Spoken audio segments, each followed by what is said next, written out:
100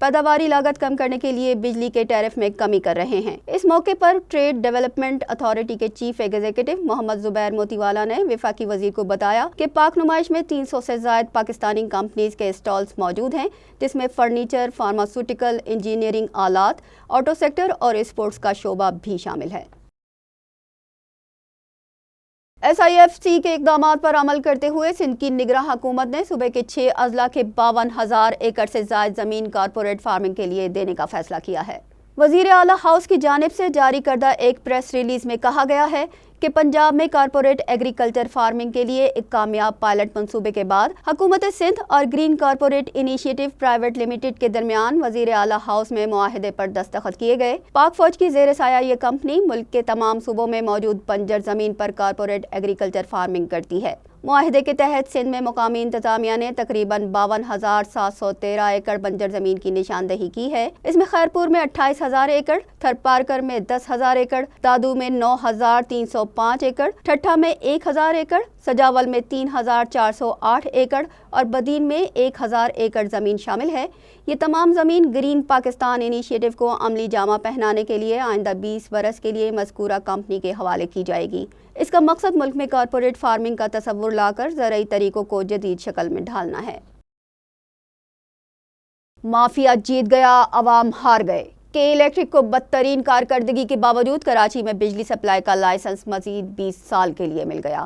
کراچی کی شاہراہوں، گلیوں، محلوں اور ہائی ٹینشن لائن سے تانبا اتار کر سلور تارے لگا کر اربوں روپے کی خرد برد کرنے والے ادارے کے الیکٹرک کے لائسنس کی تجدید کر دی گئی ہے۔ بدترین لوڈ شیڈنگ اور اوور بلنگ کرنے والے ادارے کو دوبارہ شہر میں بجلی کی سپلائی کا لائسنس دینا عوام دشمنی کی علامت ہے۔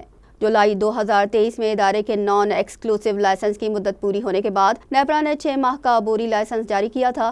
28 نومبر کو عبوری لائسنس کی مدت پوری ہونے پر نگراں حکومت کی ہدایت پر نیپرا نے کے الیکٹرک کو کراچی، اتھل، بیلا، وندر، ہب، دھابے جی اور گھاروں میں بجلی فراہمی کا لائسنس مزید 20 سال کے لیے دے دیا ہے۔ پاک بحریہ کی میری ٹائم سیکیورٹی مشق سی گارڈ اختتام پذیر ہو گئی۔ پاکستان میری ٹائم سیکیورٹی کی سی گارڈ 24 مشق کا مقصد سمندر کو محفوظ بنانا تھا۔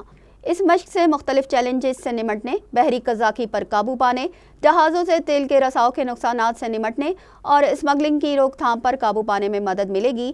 مشق کی اختتامی تقریب سے خطاب میں vice chief of naval staff vice admiral Owais Ahmed Bilgrami نے کہا کہ اس ایونٹ کے انعقاد پر خراج تحسین پیش کرتا ہوں۔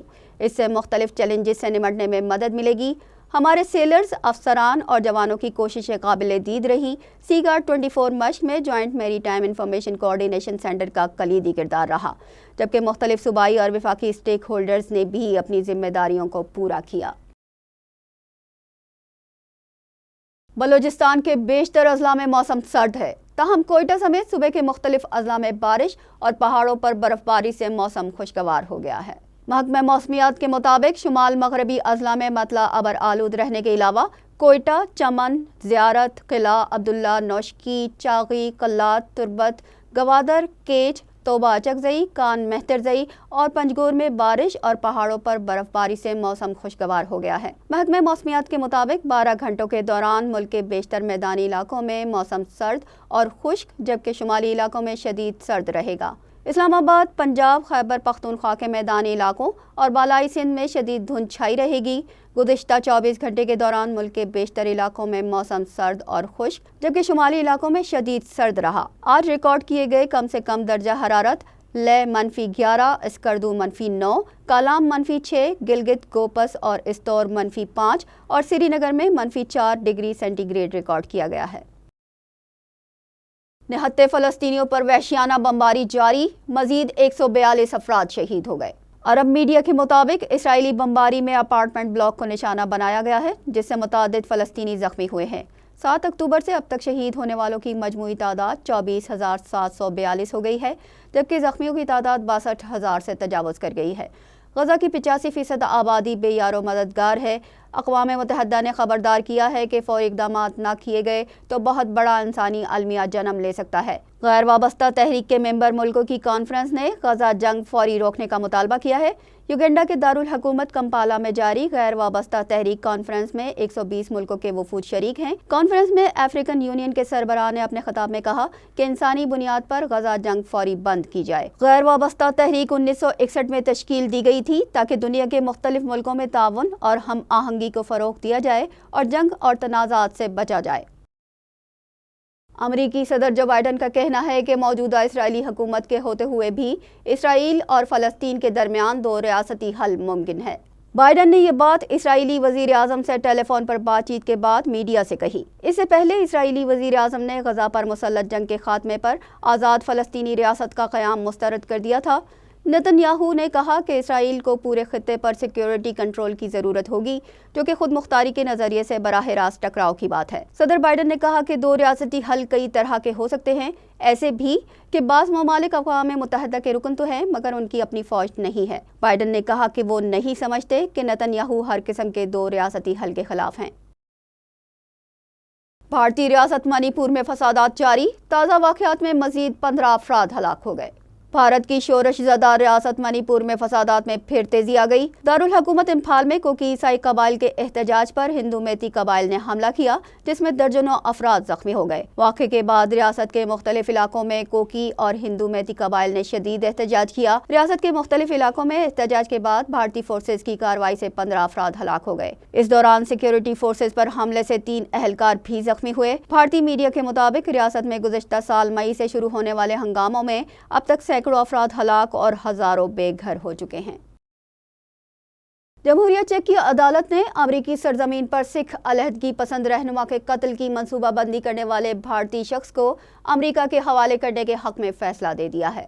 جمہوریہ چیک کی وزارت انصاف کا کہنا ہے کہ اپیل کورٹ نے فیصلہ دیا ہے کہ جمہوریہ چیک قتل کی منصوبہ بندی کرنے والے شخص کو امریکہ کے حوالے کر سکتا ہے۔ وزارت انصاف کے ترجمان نے بتایا کہ جب فیصلہ تمام فریقین کے سپرد کیا جائے گا تو 52 سالہ نکھل گپتا کی حوالگی کا حتمی فیصلہ وزارت انصاف کرے گی۔ نکھل گپتا پر امریکی استغاثہ نے الزام لگایا ہے کہ وہ ایک بھارتی حکومت کے اہلکار کے ساتھ مل کر نیو یارک شہر کے ایک رہائشی کو قتل کرنے کی سازش پر کام کر رہا تھا، جو بھارت میں ایک خود مختار سکھ ریاست کے قیام کا حامی ہے۔ نکھل گپتا کو جمہوریہ چیک کے حکام نے گزشتہ سال جون میں گرفتار کیا تھا۔ کینیڈا کے شہر ایڈمپٹن میں بھتہ خوری کے متعدد واقعات میں بھارت میں موجود جرائم پیشہ افراد کا نیٹ ورک ملوث ہے۔ ایڈمنٹن پولیس نے انکشاف کیا ہے کہ بھتہ خوری سمیت 27 جرائم کی منصوبہ سازی بھارت میں کی گئی اور اسے ایڈمنٹن کے شہریوں نے انجام دیا۔ پولیس نے بتایا کہ اس سلسلے میں 6 ملزموں کو گرفتار کر لیا گیا ہے، جبکہ ایک ملزم کینیڈا سے فرار ہو چکا ہے۔ بھارتی نژاد متاثرین کو واٹس ایپ پر بھتہ دینے کے پیغامات موصول ہوتے تھے۔ متاثرین میں ساؤتھ ایشین کمیونٹی سے تعلق رکھنے والے کینیڈین بلڈرز اور کاروباری افراد شامل ہیں، جن سے بھاری رقم کا مطالبہ کیا جاتا تھا۔ ایک واقعے میں بھتہ نہ دینے پر زیر تعمیر گھروں کو نذر آتش کر دیا گیا تھا۔ بتایا گیا ہے کہ بھتہ خوری کی اسی نوعیت کے ایک معاملے کی تفتیش ٹورنٹو میں بھی ہو رہی ہے۔ جنوبی کوریا، امریکہ اور جاپان کی جزیرہ نما کوریا میں جاری فوجی مشقوں کے دوران شمالی کوریا نے زیر آب جوہری ڈرون کا کامیاب تجربہ کیا ہے۔ شمالی کوریا کی سرکاری نیوز ایجنسی KCNA کے مطابق ملک کی وزارت دفاع کے تھنک ٹینک نے سمندر میں جوہری ڈرون کا تجربہ مشرقی سمندری حدود میں کیا ہے۔ شمالی کوریا کے ترجمان نے بیان میں کہا ہے کہ امریکہ، جنوبی کوریا اور جاپان جنگی جنون میں مبتلا ہو کر مشترکہ فوجی مشقیں کر رہے ہیں، جن کے خطرناک نتائج نکلیں گے۔ دشمنوں کی جنگی مشقوں کا جواب دینے کے لیے ہماری افواج زیر آب جوہری ہتھیاروں کے ذریعے جواب دینے کو تیار ہیں۔ شمالی کوریا نے جس زیر آب جوہری ڈرون کا تجربہ کیا ہے اسے سونامی کا نام دیا جا رہا ہے اور اسے مشترکہ فوجی مشقوں کا رد عمل قرار دیا گیا ہے۔